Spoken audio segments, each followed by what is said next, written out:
What up, everyone? DJ Anubis here on the Middle Tavern Radio podcast, and I am joined by the mighty Ritchie from Gravehuffer. How you doing, sir? Doing good, Anubis. How are you, man? Good, man. I'm looking forward to seeing you guys this weekend at the Devastation Festival. So, you excited? Hell yeah, man! Dude, we're so pumped, man. It's gonna be awesome. It's gonna be awesome. Now, did you guys inquire about playing on the festival, or did they come approach you about it? They approached us actually, which was kind of surprising. It was like I just got a message from Raven, Zach Moonshine's wife, and she's like, "Hey, we'd like to have some Gravehuffer on this." You know what? Now that I think about it, it wasn't even a fest at this time. Okay, really? Like a little tour or something.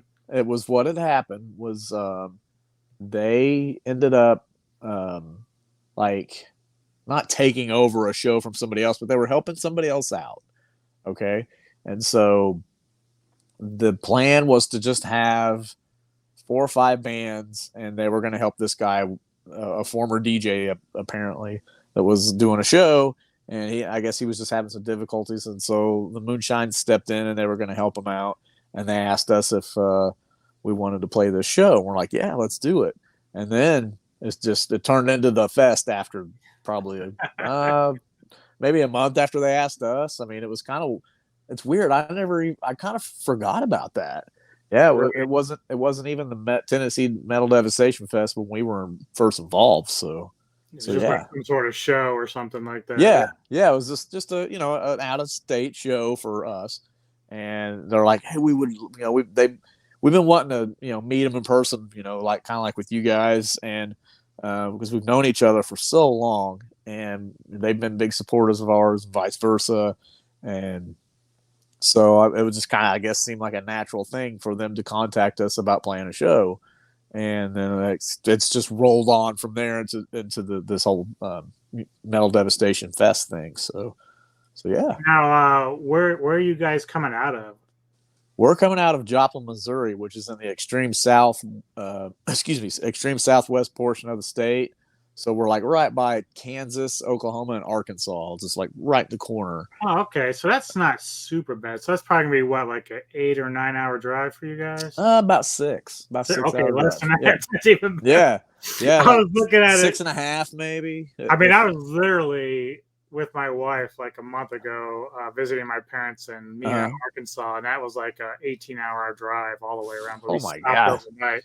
So now I got to look forward to another 13-hour drive just to get back to Lexington. But yeah, I'm really excited. This is like a brand new venture for us. Nice. Yeah, so this is all gonna be fun. Sweet. Where are you guys coming from? Baltimore, Maryland. So we're actually a little bit north of where Cryptid and Scully are. They're a little bit south of us. Oh, we played in Maryland a couple years ago. We played that Maryland Doomfest. Oh shit! You gotta be kidding me. Yeah, it was. Was that the same one that Goblin played at? No, I think we played. It was like in 2021. Okay, so it was a different year. Okay. Yeah, it was not this last. It's not this last one, but the one before. Oh, okay. Yeah, that's cool. I was like, damn, if I was there when you guys were there, I was like, fuck, I feel bad for me. Yeah, but I was there the year that Goblin was like the headliner. Oh man, all that. So. I bet you that was awesome. Well, it turned out okay. Yeah. The big reason why we were excited, of course, Neko was out of town like she is now, unfortunately. But okay. Goblin was doing the whole Suspiria soundtrack. The soundtrack, was supposed to, but something went wrong at Ram's Head. They couldn't get the movie to match up with the music, so they ended up just playing a bunch of random songs from their catalog, which is still great. Right.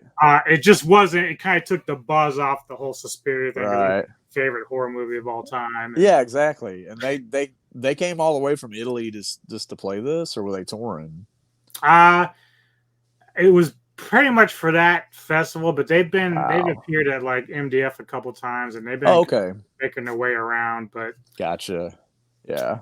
So I know that actually, let me first get into this. Like, who is in the band? Like outside of you, like you play guitars, right? Yeah, play guitar. I do a little bit of vocals. Travis McKenzie is our new-ish singer. He's been in the band like 2 years now. He was on Necro Eclosion. That was his first album with us. And then Mike Gilgi, our bass player, me and Mike have been playing together in bands, and it's like, gosh, the 90s. And we were doing like punk bands and, weird stuff. And then the whole Gravehuffer thing kind of came about. And I'd kind of quit music after 2001 or so. And then didn't start back until, we used to be called Crom, actually. That's a good name. Yeah. Crom. Yes. And so we changed the name because there were so many bands and projects called Crom. So we changed the name to Gravehuffer in 2012. But yeah, the drummer for Crom and for part of Gravehuffer, his name was Larry Deerdorf, and he was in a band with Mike and I as well. So the three of us, we've been jamming, like I said, since the 90s.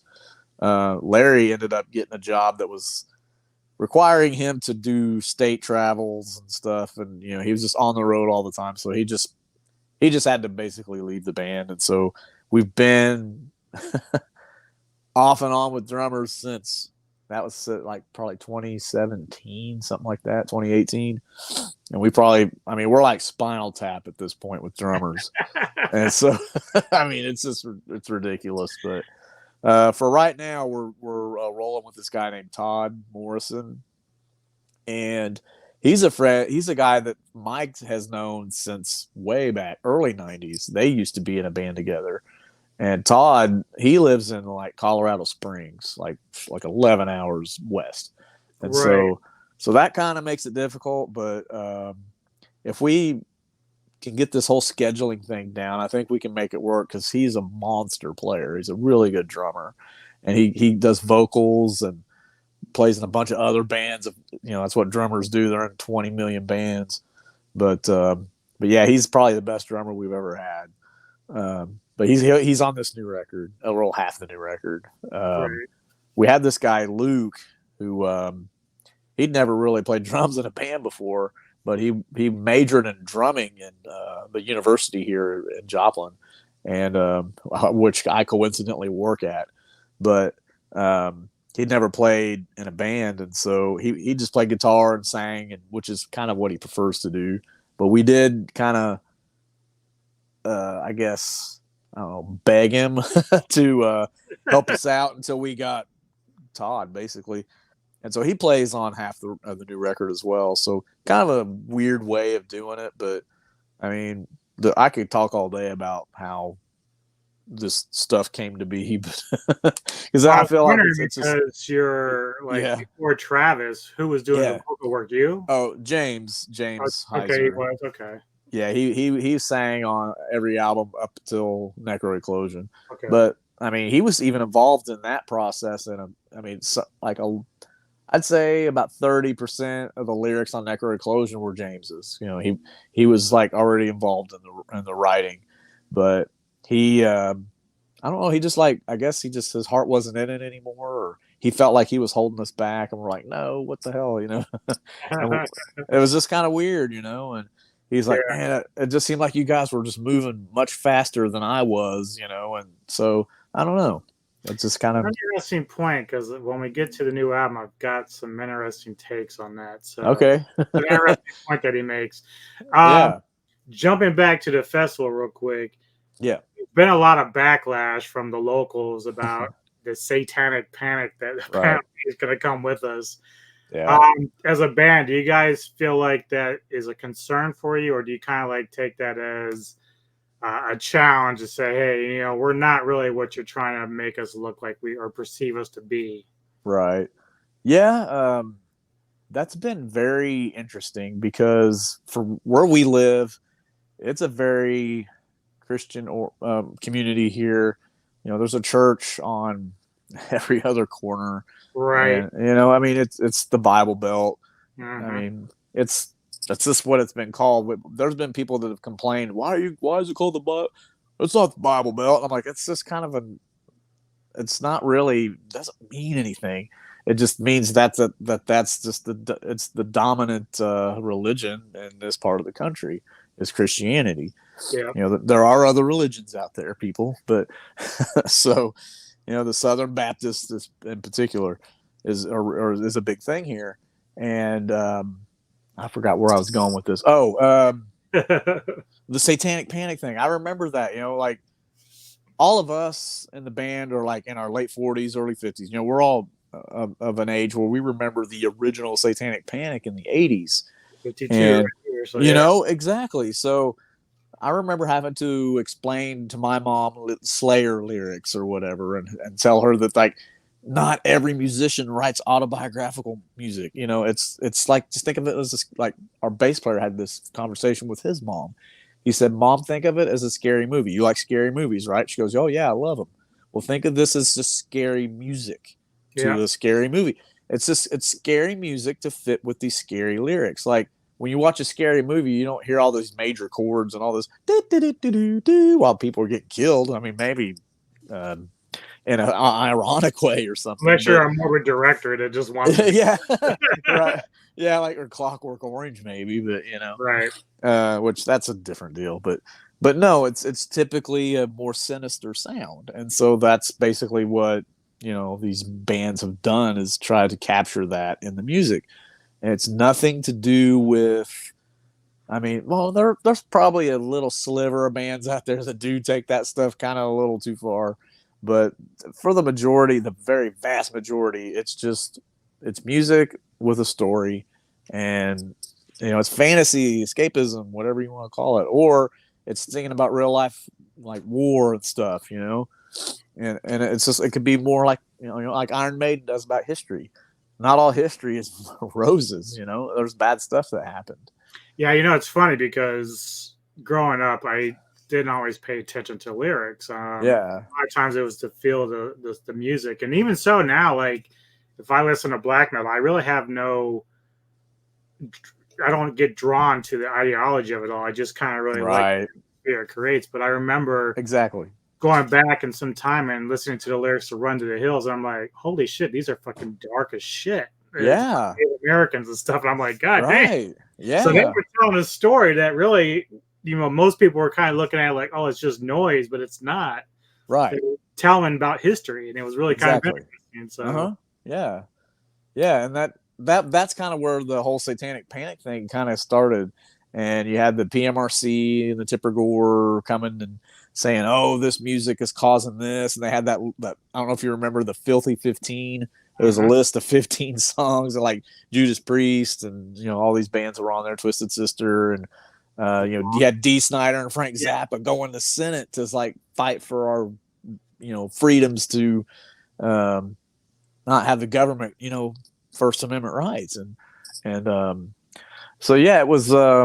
I remember when the original Satanic Panic happened, and this, it did kind of remind me of that, when you had people threatening to shut the fest down, threatening to pull the plug on the fest, and threatening to not even protest, but like pull the plug on it, or block people from coming in, and like be just very disrespectful about it.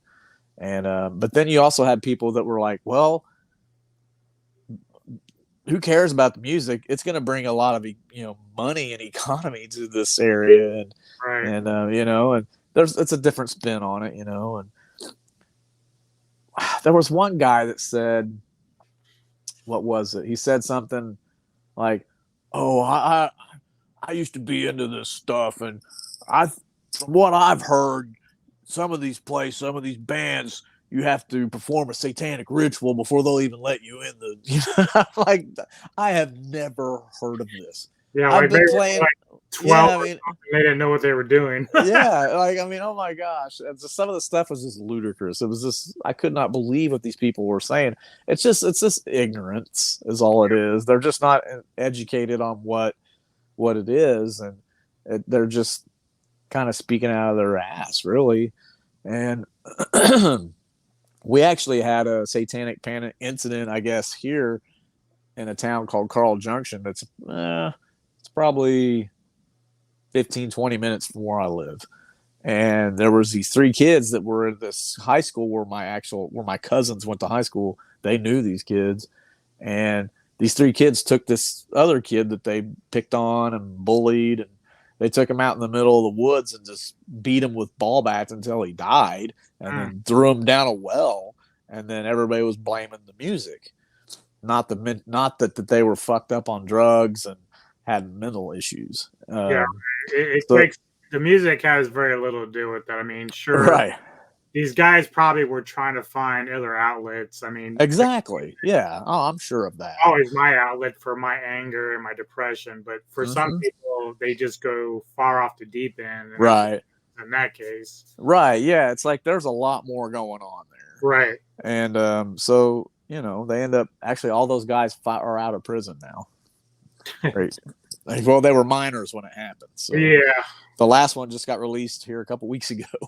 Wow. Well, hopefully better than they were when they went in. So. Yeah, I mean, let's hope. Let's hope. Now I know the band because you said you've been around for a while with this project since like 2012 or whatever. Yeah. You have a very thrashy punk sludge and kind of extent a little bit of a death vibe about it. What influences does the band incorporate into your music? Like, what do you guys are influenced by?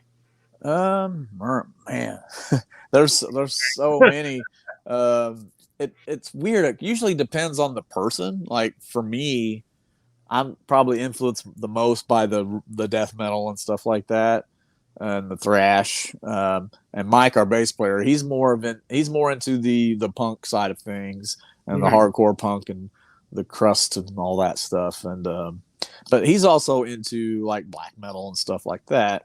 And some of the thrash, and all the different drummers we've had is kind of like a combination of the two. Right. Todd, the guy we're jamming with now, he's probably more of a death metal guy. He's probably a little bit more to my side of things than Mike's, but no, he likes a lot of punk rock too. So as far as specific bands and Gravehuffer, like Morbid Angel's a big one. Napalm Death, Brutal Truth, they're that kind of thing. As far as punk rock, I would probably go. What's that? So it was so interesting you said Napalm Death because I'm gonna get to some of that later. Yeah. I mean, like Napalm Death's a really big one. That's one that all of us are really into. Let's see who else. More of the punk side of things, like Black Flag, and which we obviously did a tribute to them on the Your Fault record on the back, right? And like Old Suicidal Tendencies, Old Corrosion of Conformity, and there was a band called Nausea that Mike's really into. We all like them too, but and then even stuff like Godflesh, like just really weird.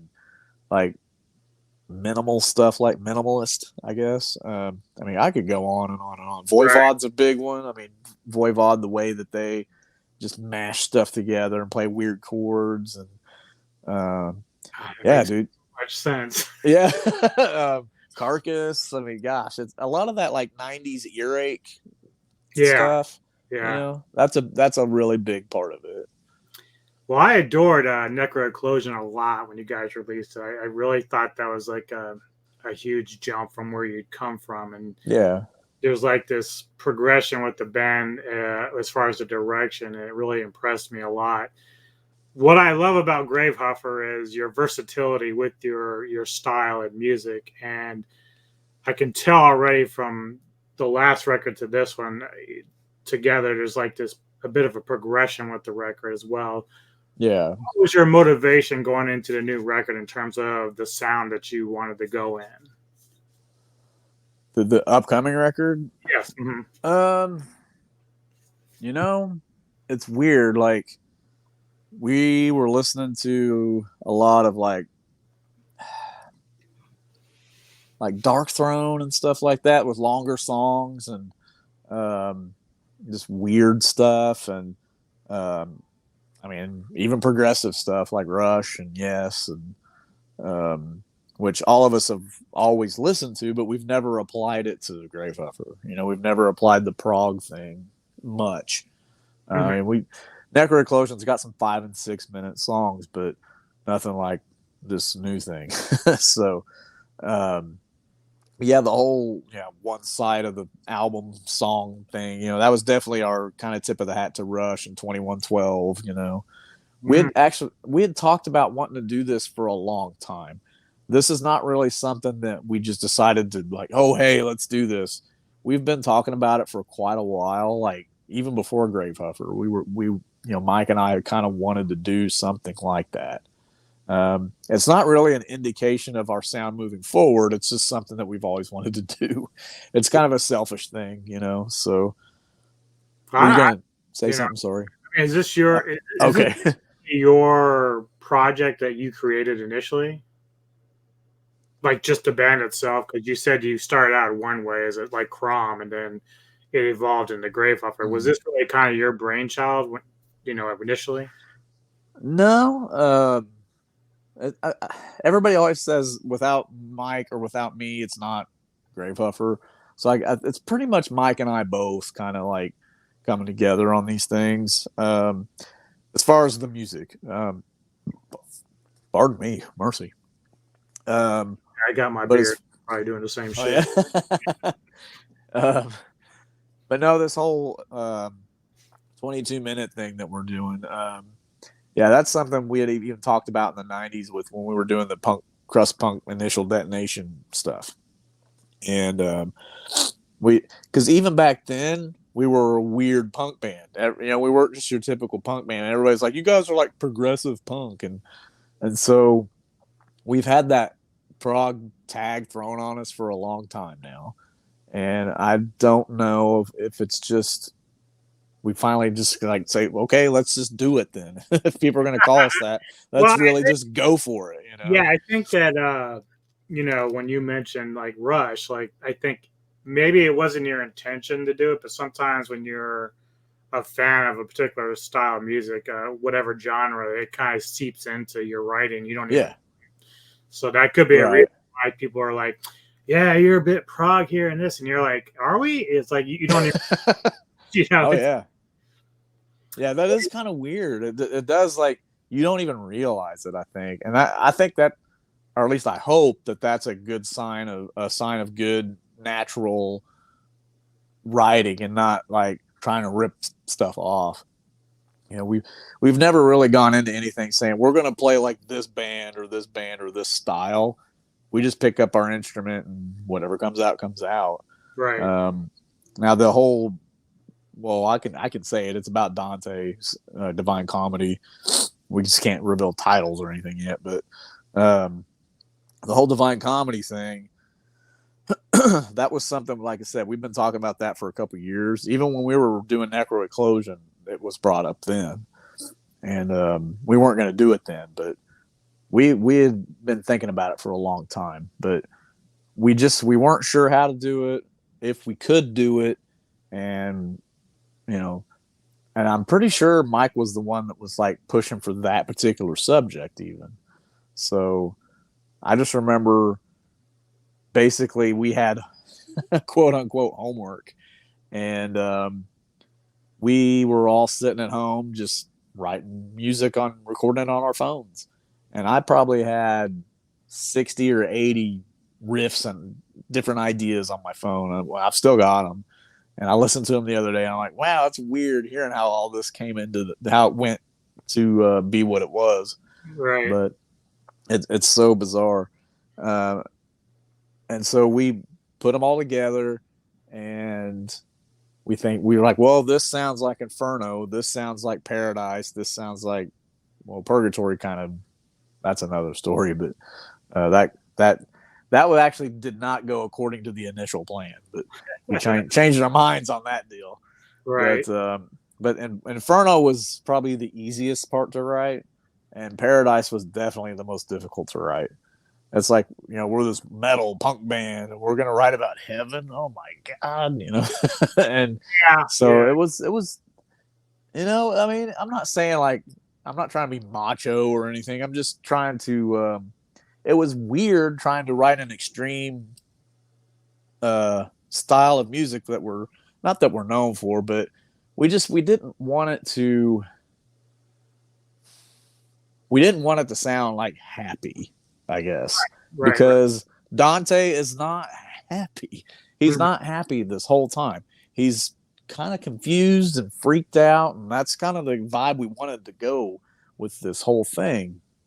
You know, he's never been to any of these different places, and you know, Virgil's guiding him along, and he's just kind of like, "What the hell is all this?" Literally, and so we just wanted to take people on the journey, and you know, writing the music, we definitely had those things in mind. Like, okay, this is where he's here. This is where he's here, and I mean, I've never written music specific like this before, and so it was definitely a challenge, but you know, it was a lot of fun. It was definitely a lot of fun.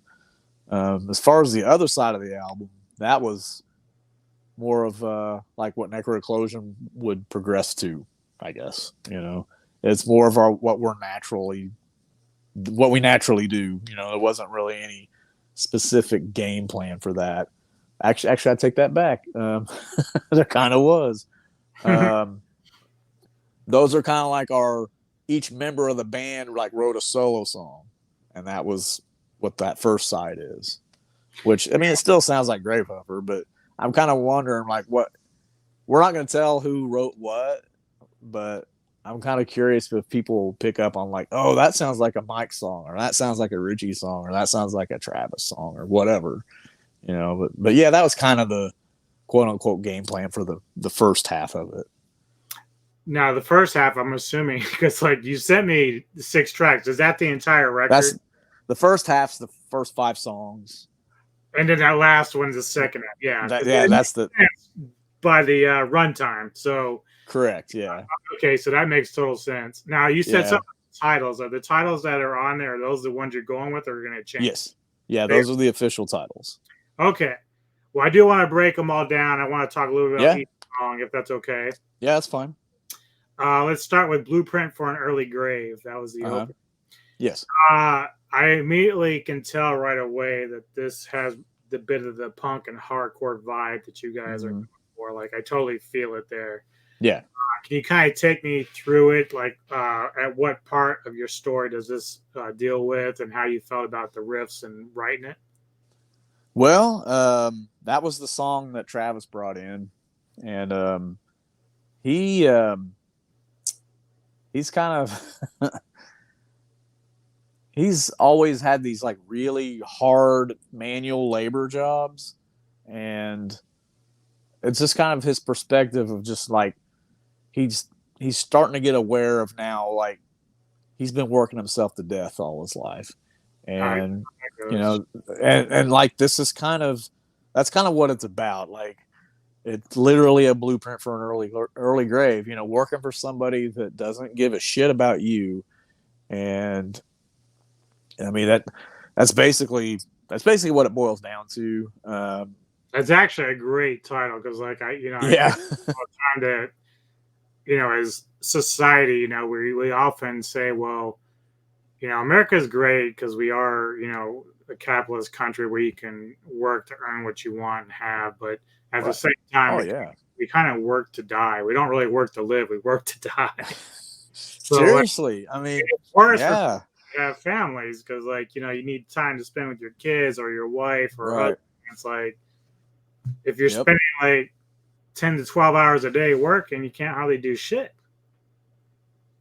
Right, exactly. And at this point in my life, I've been working the same job for almost 10 years, and it's such a pud job.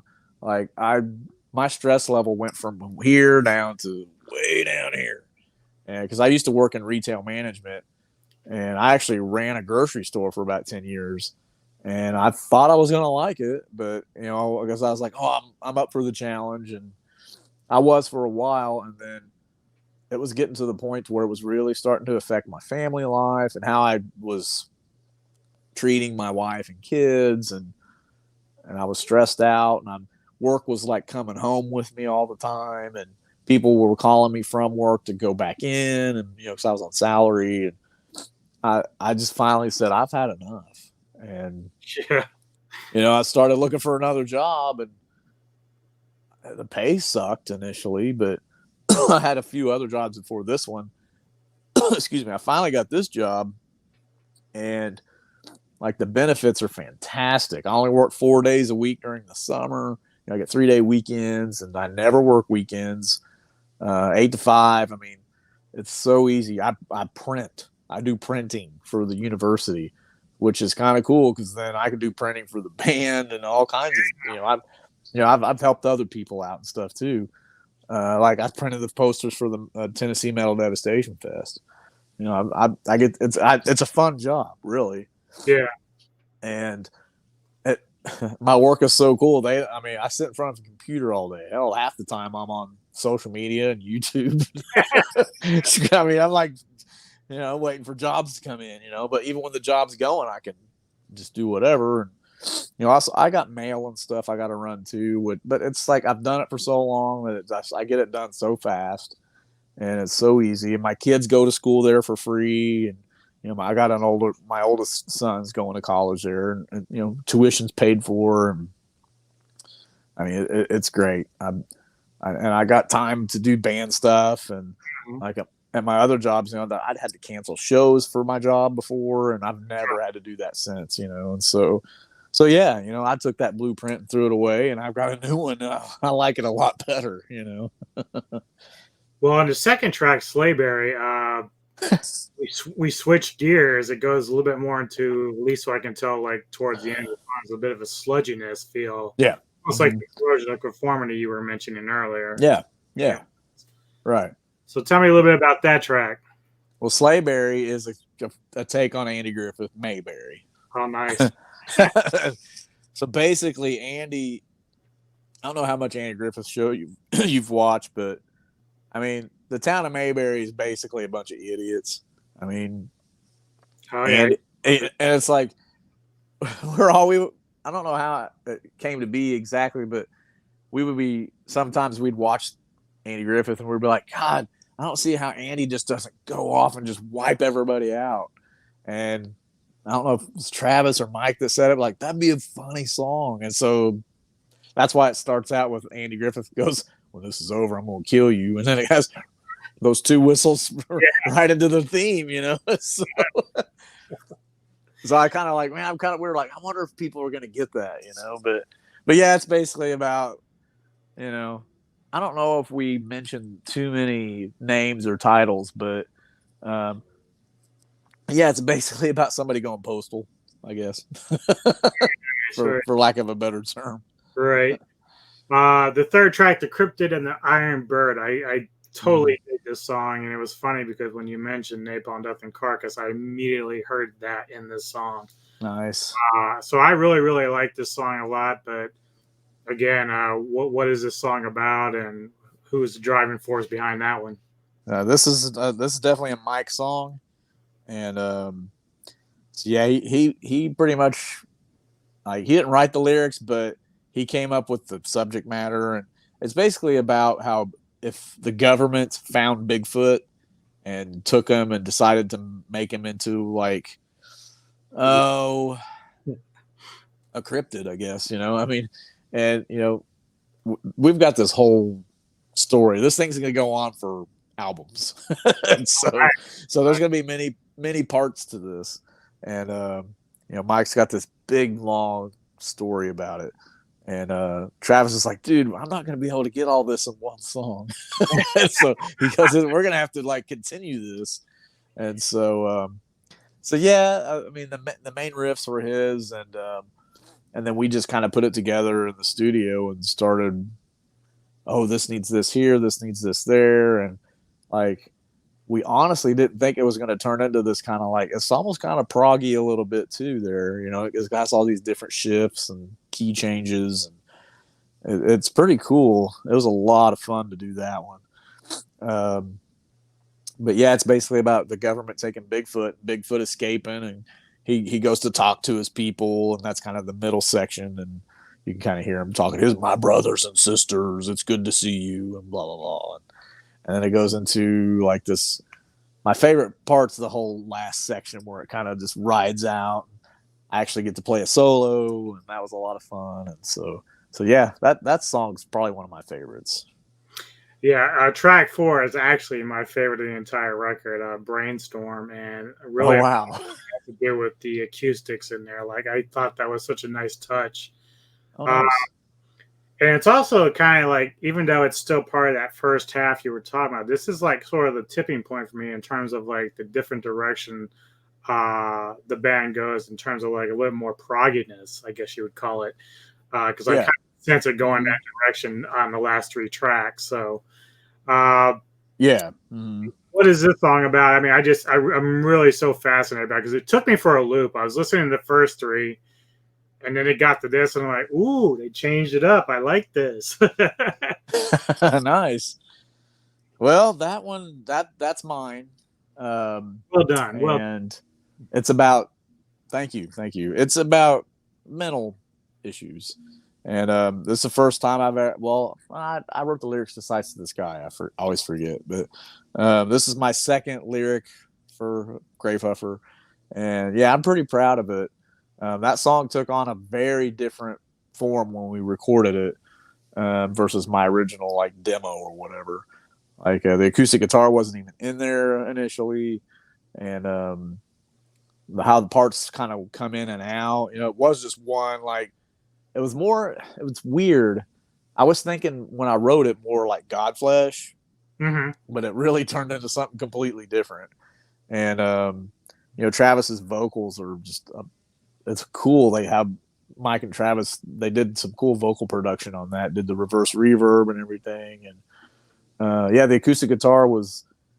It didn't even come into play until we were like recording the song, or actually we were mixing the song, and we were like, we hear this here, we hear this here, and that's how we do. It's so weird.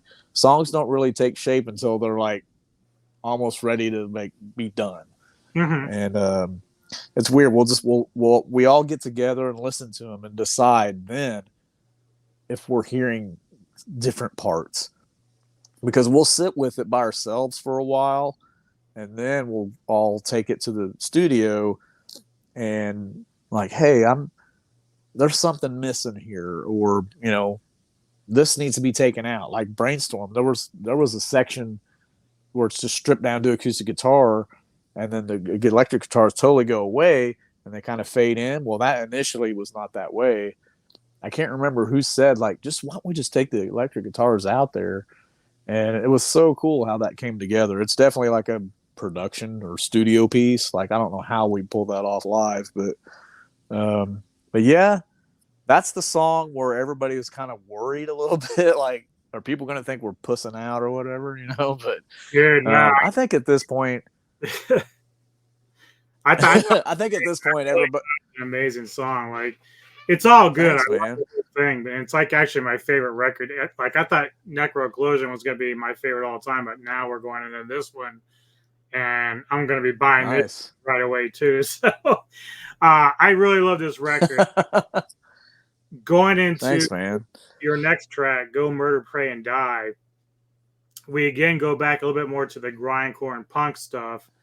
But I Yeah, actually was kind of intrigued because the bass line in there, and I think it's towards the end of the song, remind me a little bit of yeah, Anthrax's "Got the Time," and I thought that was so cool. yes, right, yeah, yeah. That's actually a cover.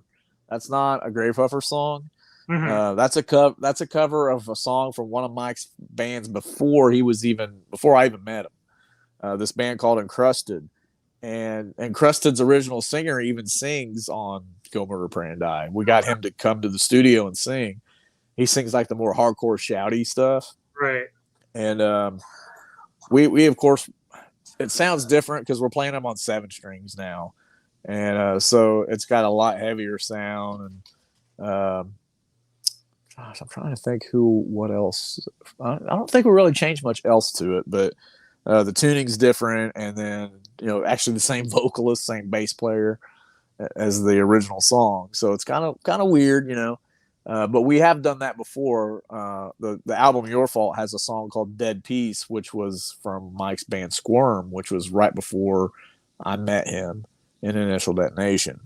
That was a tribute to the drummer for that band. He had passed away probably about a year before we recorded that. And that was Mm. our tribute to him. But the Go Murder Pray and Die thing, I don't know. We just thought it'd be fun to do. We've been talking about doing it for a while, and I had played that song in the band with Mike, Initial Detonation. Like we'd play that song all the time, so I already knew the song. We just had to show it to Todd, our drummer, and Travis already knew the song too. Just from he would come and watch us play shows back in the day. Right. So he was always in the audience. So it's kind of weird how full circle all this has come Yeah. for us. Like Travis and James are both like they're like best friends, and we've thought maybe it would be kind of awkward at first, but it worked out so good with Travis stepping into James's shoes. But so yeah, the whole Go Murder Pray and Die thing. It's just kind of a throwback to our roots, I guess. Yeah. More than anything. It's good stuff. Really, really Thanks, good. man. Thank you.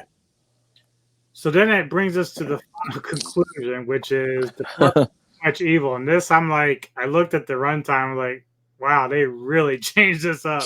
And at first, I thought when I was going to listen to it, I thought, well, look, it might be like 4 minutes of song, and then we're just kind of a dead air till the end, and there's like some yellow. Like a hidden track kind of thing or something. Right. But yeah. No, you guys did like this whole thing, and there's a lot that I unpacked here with this one. Right. Longest song on the record, so I'm assuming this was intentional because you mentioned the Rush 2112 thing. Yeah. I noticed early on that there's like some strings or a cello going on in there. Is that something you guys did, or did you have a guest musician do that for you? We actually had a guest musician. She lives in LA. Her name's Annie Brown, and I've actually known her ever since I was in high school. And she tracked the cello for us. She did like 4 or 5 different passes and harmonies and stuff. And she went to an actual studio in LA and recorded it along to my metronome and my scratch guitar track. And we like this stuff was very, very well thought out. Like we had very specific parts for these, and yeah, that was really, really cool to have that. Like we've been wanting to have cello and horns and stuff like that.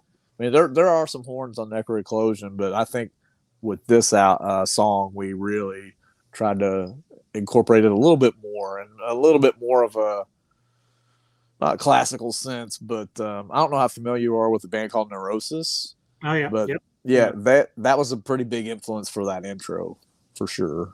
Yeah, it was a nice touch in there. I really, really enjoyed that. I was like, that's a nice. I kind of assumed that you probably brought someone in, so that's why I wanted to ask. Right. The other thing about the record, and this is where, or at least this particular song, again, we get back to some of the prog stuff because like it kind of goes through phases. Right. And I hear a little bit of a band like Transat or Devin Townsend, but then even more. Yep. I don't know if you're familiar with Akrokaki, but I hear something. Yeah.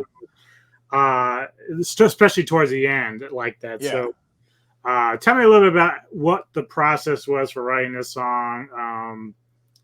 Outside of the influence, obviously, from Rush and all that, like, what was your main purpose for this particular song? Well, you mentioned Devin Townsend, and man, he is a humongous influence of mine. I mean, he's probably, dude. Yeah, I mean, he's probably like top 5. Yeah, like I've been into him ever since he was in Steve Vai's band, and and Strapping Young Lad all the way through all of his stuff. And I actually met him, and we a friend of mine, we were in a band called Satan's Ice Cream Truck, which is a hidden track on Heavy as a Really Heavy Thing. We actually asked him in person if we could use that name, and he gave us his permission. And that's how cool of a guy he is. And so we actually released a whole bunch of like stuff on cassette tape and stuff, and it was silly. But anyway, yeah, the whole Devin Townsend thing, that's definitely a huge influence. But it's split into 3 sections. There's Inferno, there's Purgatory, and Paradise. It's Dante's Divine Comedy. That's what it's based on. And the whole Depart from So Much Evil, that's a line from the book. And we just kind of thought that fit like the whole thing, really. Like that's essentially what he's wanting to do, is depart from evil. Right. And so we just thought that just kind of fit everything well, but still tied it to the actual book. Um, pardon me. And so it starts out, with the cellos, and then it goes into it's kind of slow, and it starts to build, and it starts to increase in the pace because he's being led through hell, literally. And so it starts to go through there, and it's funny, like I never thought about it, but I've had several people tell me it sounds like Morbid Angel, and I'm like, okay, I could kind of see that, especially toward the end where the crazy soloist comes in. Yeah. And I'm like, yeah, that's definitely a Trey influence thing. But we've got a few guests on this last song. We have a friend, like the guy who played horns on Necroeclosion also plays tuba and trumpet and trombone and French horn and all kinds of stuff. He plays on the intro. He plays it in Paradise. Gosh, I think that may be it. But do you know who Massacre, the band Massacre? Yep. Yep. Cam Lee from Massacre sings in the first section of Inferno when it starts to kind of really get fast. Yeah. He's just spitting these really fast lines, and like he harmonizes with himself, and he's basically playing Satan in the Inferno section, which that was awesome. Like he was such a cool guy, a good sport about it, and he said he really had fun doing it. There's a guitar solo in there by Corinne Murphy, who was in Annihilator and Nevermore, and he makes my amps, and he's got a company called Custom Audio Mutation. Super nice guy, and he's starting to get back into music now. But the solo he does, like he's using the Eventide harmonizer, like what Trey from Morbid Angel used, and I'm like, oh, that's fun. When I got that back, I was like, dude, that's amazing. I said, I can totally tell what you were doing. He goes, yeah, you told me to write something hellish. That's all we told him. I was like, Dante and Virgil are climbing down off of Satan. So just think that when you're playing the solo. He's like, okay. So basically that was like what we were trying to do is we fucking read this Italian poem, it's forever long. And just to put that to music. That's basically what we were trying to do. So yeah, that first section's Inferno. I don't know how much more you wanted me to talk about that, but well, the middle part, it sounds like there's a bit of a narration or a movie clip or something. What is that? Oh, Purgatory. Yeah, there actually is a narrator because he introduced it's the guy that does our artwork. His name's Eric Sweet, and he does the artwork for all the records. Mm-hmm. And we've known him ever since we were like teenagers, like for a long, long time. Excuse me. And it's actually quotes from the book, and we got it from each section that it relates to. But the whole Purgatory thing, it just wasn't working when we were writing for traditional like doomy. We're like, oh, it needs to be doomy and slow, and it just wasn't working. Like it's like, oh, this isn't really working. And we thought, well, if you're in purgatory, I mean, there's just no rhyme or reason to it. It just exists. There's it's so hard to explain. And so we thought, well, let's just not write music. Let's just have, it was just 3 notes that just keep repeating. And there's like probably 100 tracks of like talking and screaming and just Tommy Stewart's on it playing this weird bass, and Dennis Reed, his drummer's playing all this percussion, and it's all buried in there, and it's like an ear candy headphones kind of thing, Yeah. And yeah, there's just tons of tracks of this noisy guitar, and I got a electric sitar. It's in, dude. There's so much stuff in there. I mean, it's like if you listen to it on headphones, you'll just pick out all this cool stuff. Like Mike had to mix all this stuff down into smaller tracks because it was like making his computer bog down. It was like, I'm not joking. There was just hundreds of tracks, and what we did was I I can't remember how long ago it was. It seemed like it was over a year ago. We put out on social media for people to email us, text us, whatever, your screams, just a blood curdling scream. And we had probably 100 of these people screaming. And so we just like slapped them in there and just started moving them around. And we had people sending screams from all over the world, like from Germany and the UK and all over North America and South America, and Mexico and Russia, I think, and just all over the place. Wow. And it was just unreal. And Zach and his kid, it was so cool. Like we had a ton of like radio DJs send screams, and did you guys? I can't remember if you guys did or not. What, the scream? No. Yeah, no, okay. I couldn't remember. Like we had a lot of radio DJs send stuff, but there's hundreds of them. There's just tons of them, and so that's kind of what we decided to go with. And it's weird because there is a melody that keeps repeating, and Purgatory definitely took a weird, like we've never done anything like that ever, and we weren't sure how that would be received or if people would even like it. But when we played it for Tommy, the label boss, he was like, "Oh wow, whoa, oh man," and he goes, "Yeah, can I listen on headphones?" And he was just like really going off about it because Tommy's, he's older than us. He's in his 60s, and he's like all about that old prog stuff. And he was like, "Man, I felt like I just listened to a death metal movie," Yeah. So, and we're like, "Oh, thanks, man." And because we were pretty nervous about this whole thing, but yeah, Purgatory is definitely an ear candy kind of thing. Like Pink Floyd on really bad mushrooms or something, like a bad trip. Well, Necro-Occlusion was one of my favorites of that year, and this one Yeah.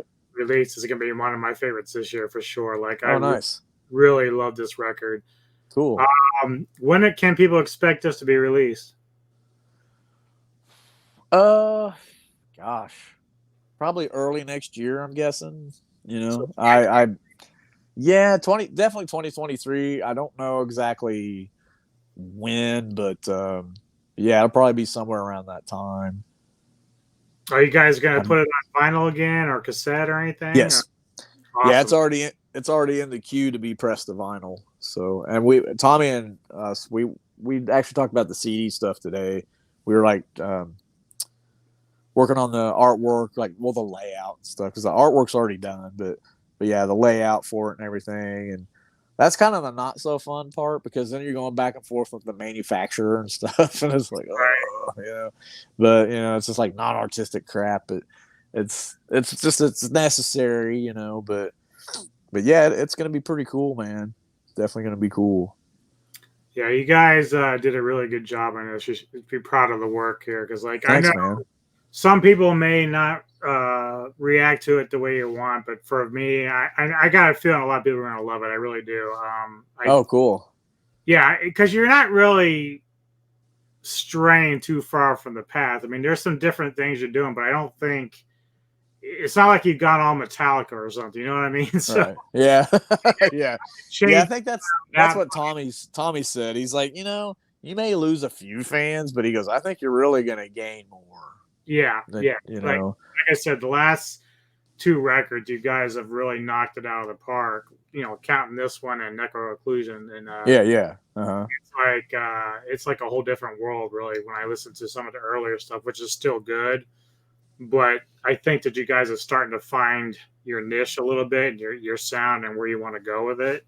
Right. So I'd be happy with it, man. Like, you guys, like, I must have listened to these songs like on repeat for the last 3 or 4 days. Like, I just really, really like it. And nice, man. It was always hard for me to sit there and try to put down notes and points of what I like the most, because I like. Yeah.